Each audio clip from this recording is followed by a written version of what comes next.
And when for a boob says a penny will fear a year, a recess and cora a baby. Not to baby a 2J a genuine yansa, you call penny, not penny amayabi. Oh, where Dumsor Levy, His Excellency John Dwayne Mahama, everybody, you know. And you will be done a casafa home. The land will be done air can say. Assembly, and our foul parties is about this part more. What foul, Asiedu Nketia, Chairman, General Mosquito, only as you if you're penny. Only our fights will department at a pay you will depart no. It is only of our fee. Then you air can say, Joseph V. Crano, Assembly, and Obeka found, or Bibika, and at this moment. Chairman General, Asiedu Nketia, Abba Casa, after Dumsor Levy, is so interesting. I have Penyah broke media. Let's say the video. Over like if video not out, over subscribe button, click the notification icon for latest updates. Now back to the wild and their mama ever comments, especially Baswa. You actually don't want to be accurate. 18 Chabia and His Excellency John Dwayne Mahama on the NDC government. According to the Ghana, energy sector, there's a consistent crisis over there. It will need an amount of money to cushion that sector. That's the PCK also to know the about a whole mobra. It doesn't know so like any empire to be a friend of Dumsor Levy Emra. D levy, that is fuel energy sector levy, and now fuel levy, and I said Dumsor Levy. And you answer on every petroleum product, there's a tax on it.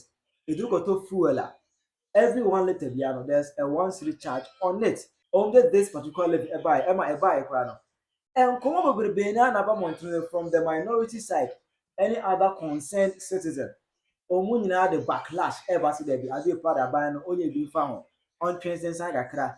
And yet, not any for a Quaraga for air transcend at least. Or make us be my antenna. We go party no more. Though Mahama president, but you won't party more at ya. Asiedu Nketia to why we fear penny 80 and 7 on also Eka found at this moment. Chairman General Mosquito, which doesn't bite. And also have a shared opinion on that. Honorable 1 cedi levy Semaba.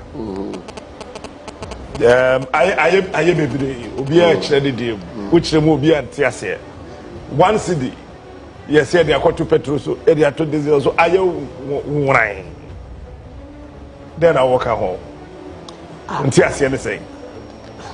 Me say many President Mahama. Nkame twɛn MPP fo aye demonstration no say petrol bon e ho no wo mompe so ya DCC amanfo nti demonstration no ko na wie ya na nwumre no ne di petrol bon no akoba bia na MPP fo ye beto so pe say we listening government Everybody yago. I'm sorry. Because I didn't know I told you 17 per liter. What's it? They are as low as 12 Maybe crack on 10 star 10. What's it? And no yet Okoya who demonstration. So per se 17. What do you know? It's the uncle there. Do you they are 17? Let's just say, listening government, Yati will be asked and prepare demonstration. Maka Yati at the Bay Juma. Because at the Bay Najuman said me. Moma Boka billions. A war energy sector. They say more year a pricing electricity pricing formula no. Sika na mo de to diesel any crude oil ye de power energy no bi no thermal plants no bi no eno ho ka kura de mu mfamfra mo formula no because wo di ba mu a ye be ka say wo be ko election enti electricity tariff akosoro ye beto ati amenti memfa nka ho ye mungu ho obi be ba bitua ena no be say 3 billion go ho ena de woso aye a 3 billion no danche no kura no sesi ya de ye ran no kura no osumi bia wo e kaeba ka be billion so e wo ho eba Inti ye so wasan sori abegyina ho say ai won say ye firi ho na dumso eba na kana obogu ho no oh pataku ko na sifie na okodi bone na o dwane firi ho enti obi firi akura na ase ebe to no no say o ba na de asem na na wo mo Well, wouldn't the wire go? Yeah, but you are going to be over Nadia, son, or can overchi. Oh, yeah, no one eka. So, and the Eka go, and no Pahua. Some millennium challenges, Casamo, Amoye, and also Yampompo, the Hoyam, call home cra. Nina, Anna. Sa importation of cables no ne manema just say yen hia kora na mutumi import gumu sa e ba yentimi nton yentimi nkle kora na mugu so a mo awodo contract a ye import bi gumu say no so wo ho a ese be kan ye nyanko ho kora ye pe na ye tira ye yie and she say papa nti ama dollar no a ye de ekoto crude na ade no dollar no bo abafom ne bo abafom yi na ama because sa exchange rate no e ka formula ne ma ye consider crude oil no price exchange rate enum nyina ka ho ne etime determine price enti dollar bo abafom no na che say briefing space wo ho a yetimiti petrol no so na ye te so na ye ko ne ye te so ne ye ko ene aka say petrol ye 17 aba say abedru be 12 ye wani da so say be san kofom biem enti yemfa 1 cedi ento so ye jeje a ye de akwa kotua e ka no so amobọ no wo eyi enkane aho no na enkane a betiman rane petrol sem betiman rane we betiman rane a eno bone ayaye ne say ana sa 1 cedi no se driver se wo mayimu ni passenger fo nyina o ka se wo monto abanchu su se Ghana nkane nyina bedum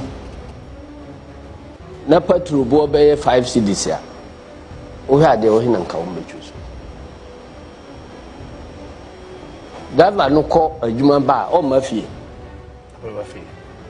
o yare koda hospital anya kane na ye de be no operation exactly. Enunti no se uni mama mu aka se minimum mamu ba ye ndie wo mo ye no te se de asif se 1 cedi no ye jeje a na de akogu president Mahama Botom ye jeje de asolve kania no so problem ai be magana fo anya kania a ejina so na yasan anya petra ne bo eno so eye manageable sa na ebu oman enti oman no sika edibu oman no eye oman no musika na edibu oman no president bi ani magic so ko fasika bi afri ba bi o but say obi bebu man no ye ne de o mu no ye no ejina wo priorities sika no nie enti min so bibibia enti de o he ne de o he na obe no kane na de o he na obe ma na twen enti abanya wontimi nye sa prioritization no eja say wonya aban papa na chairman enkasi no treso no de ye ne kra NPP party no say NPP party bia omuba aban mu bia no mu kwa omuja eka setam omuja eka kese setam eto ho no ba sa aban foforo ba NDC aban ba na otitiri mo remu ayeso obetua ka no edi nema egu akwa mu a na wo mankasa asaso abesoletia enu na de o say eye ne NPP party ni de ye men tan kura wo sa MPP fo ne ye we hu ne se da bia wo mu jaka wo ho na yen ya ba bebo yen belt ne akwa correct sa ne manoa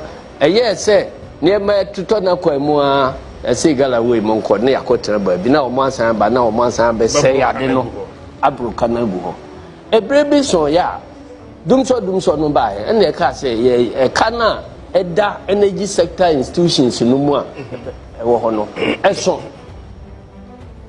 nti no sector bia e challenge ECG e challenge VR4 challenge independent power producers omu nyina e challenge nti ba bia aka wo ho na omu eye transmission omu great co also challenge wo ho na ka se siase nya skat once kura no a why dey na entu aka ne utu abaako no entu abaako a system no nyina enrane enti yempeto obi na sika ebetoto onumu no bosomi bia na ya cheche no according to some formula great co for nya kakra ECG for nya kakra wenmu nya kakra wenmu nya kakra ena yebu nkontan na ka se energy sector levy ya de ba yebu akontan hu se emfie num pepepe yebetimi ate saa energy sector ka no nyina firi ho eno ne ka ne de ba nti eno ne igina so approve esla no e de to ho nti esla no am say running for I think 2 years pay also so ye free akonwa so now all these energy sector institutions no because of impact of esla no na ebia ayi balance sheet ayi blue ya ka accounting mu blue a chese emfaso kakra wo ho red ya na chese kada ho enti e free sunu na obia wo blue kakra ya chese enso de ba ne nim se anamo wan yetu no ebebo ama ye energy sector na gina ena ye ko yenso America forecast say won be ma esika na yemfa moa ye development no millennium challenge no na na yemfa nkono na ka say ye energy sector ho na ye bottleneck ya hinder ye economic development enti no sika de ba no nyina $500 or so million no nyina no yem pumping ko energy sector no yem fan strengthen energy sector no na nu gina ne nan so a all other things factories no ne manema nyina ebekoso enti na ye target eno so ye ho nhyehyɛ ya nwie ne efra konwa so wo mo ba abode sika bedwa 500 million o ma jedi eno na wo mo koye ya wo mo form companies ni ba umianom koye ya ho asɛm edru ba bi a America for no ka se na mo ye no de a sika no de aka no ye mfamba no more than 100 million America for asanfa or the beche kwa onye bosia o ma se sika no 100 million na ma 100 million aka no ene akire no ebro 100 million o se mafa ye diskache mo kura munni mun kontambo se mo be ya manfaso abaso mo chiche didi a eno so ya America for taxpayers money a mo hwe wo mo akontan so yi enti na nka ye de bremo na se ye de beche mo na mu hunu ye de aya fa ya de se si aye guso a ye de opani Trump yi edi hu nkomo se abaya sesa enti de mo de che ya mo ka se ma ye no ye hihye sector no mu ne ma yi enti ebe ya nka esre mo amonsan fa meche na eno so meso ya sen na intimi na ne Trump obe de eno nti ejenundi ujinidi enti mo ba ye beto saa de so kokama mo si saa na tie de a ye de saa esla no ebekwa akosi awowa na ye de agibosia e de abeye bibi foforo ena mo de saa foto no kosi awowa se bosomi so na se sika bi ebebam bia no mo de kwa akotua kafo no kwa ena se mo ye no kra na sika mo de ko pay no mo de betia energy sector ka no a se nka ne ahu se mo ya ade ye timi diska aba ya nim e de atua ka na afiri ho enu nti energy sector gira ne na so ukoji bosia no a ama energy sector ho kra ena mo de ko ye bibi foforo enti Ghana fo guso a ye tua saa esla no womunim say ye tuade ate energy sector muka enso eba na ekotua ka foforo bi wo baabi ene ma saa ka twitwiri die nyina mobo agu ho na trom okwaduo mo de mokọ eno na ya ba ya se no yemfa wansi dinka ho ne na ne ayi no na even ebe ya minister no kura nkọpẹ kwai bi so na yentua eka na esla no modi akọ di akagiramu no yempe kwai fufuo bi so ntua sa aka no na esla no kura meboa na intimate energy sector ka no mfiri ho no osi mukoko apai nti wa wasɛ yade no ukọ ayi atifi ekọ hunu nsu a no aba nanfo abebisa sɛ na de na asi anoma kokonekoni What I say? Edi chama etreza so na ma kwa bia. Enkobesa de fuel akobe bia na eda. Ba de utwa true na 17 14 point something I say na 14.79 na 17. With all due respect, chama de na eda 17. Na 14.7. I just say ko na ma hama. Enko nkasa enkobesa de fuel price akobo 14.79.